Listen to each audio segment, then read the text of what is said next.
आज आपण वडापाव खायला कुठल्या ठिकाणावर आलोय, पूर्ण ब्लॉग बघा, सगळं सांगतो. नमस्कार मित्रांनो आणि मैत्रिणींनो, मी तुमचा लाडका आदर्श. रोजच्या सारखं सकाळी उठलो आणि मस्तपैकी अंघोळ केलं. मग आपल्याला जायचं होतं गाडी वॉशिंगला. मग गाडी वॉशिंगला आपण आलो.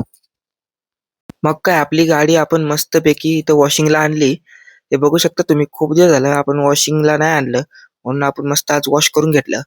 मग आपण आलो आता इथं गुरुदत्त वडीवाले इथं वडापाव खायला. मस्तपैकी आपण वडापाव खाल्ला. एक नंबर चव आहे गुरुदत्त वडीवाल्यांची.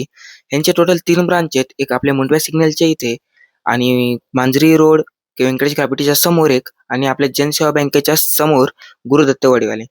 एक नंबर चव आहे. इथे एकदा व्हिजिट करून बघा तुम्ही. मला तर इथलं वडापाव खूप आवडतं. मग आपण वडापाव घेऊन येता येता आपल्याला इथं भेटले इथं रवी भाऊ. रवी भाऊ एक कष्टाळू माणूस आहे. खूप कष्टाळू माणूस आहे रवी भाऊ. हे बघा त्यांची रिक्षा आहे. त्यांची रिक्षा त्यांच्यासाठी म्हणजे असं खूप जपलं त्यांनी रिक्षाला. मग आपण संध्याकाळी आलो इथे चहा प्यायला.